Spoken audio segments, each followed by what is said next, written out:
એક ભાઈ હાવ ભોળો અને અંધશ્રદ્ધામાં બહુ માને. જ્યાં એના દાણા દોરાવે એમાં એની બા પાસે થયા. એની બા પાસે થયા પછી ઘેરે બધાને બીમારી આવી. કોકને તાવ આવે, કોકને માથું દુખે.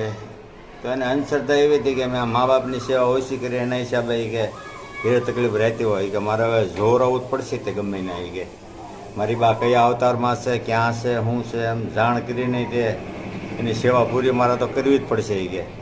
તો એક ભાઈ મળ્યા એ કે મારી બા કે કયા અવતારમાં હશે ને ક્યાં હશે.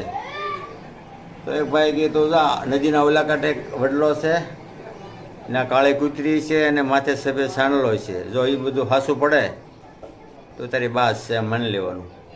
એ કે વાંધો નહીં કે. પછી ત્યાં ગયો તો ચારે પગ ઊંચા હતા, નાળા મળીથી કૂતરી. તો એને જોયું હતું કે આ તો કીધું જ છે કે સાંડલો માથે કાળી કૂતરી, તમારી બા કૂતરીનો અવતાર જ લાગે છે કે. તો તેડી લીધી.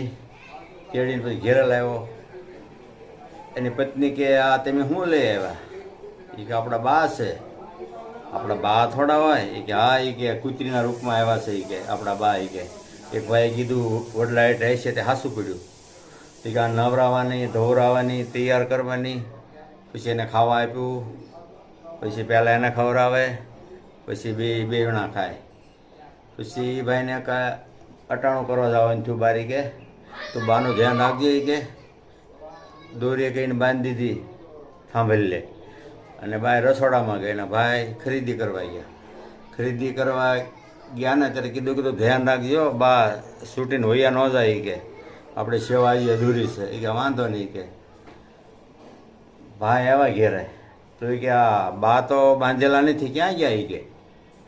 એ કે બા તો મને ખબર નથી. કે થોડા એમ કે વૈયા ગયા છે. એ કે હું તો રસોડામાં હતી. એ કે તને મેં ધ્યાન રાખવાનું કીધું. કે હાલો વાંધો નહીં, હું ગોતવા જાઉં છું. એ કે ખેતરમાં ને વાડીઓમાં ને બધે, અને કદાચ તને જાણ થાય ને આવી જાય તો મને ફોન કર્યો તો મારે ગોતવાની બાને. એ કે વાંધો નહીં. કે ઘડીક થયું કે આ બા આવ્યા.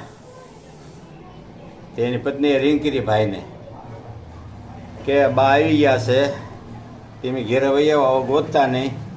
બા તો આવ્યા છે પણ હારો 2-3 બાપુજી હોય તે આવ્યા છે, હવે તમે પાછા વહી આવો. એ કે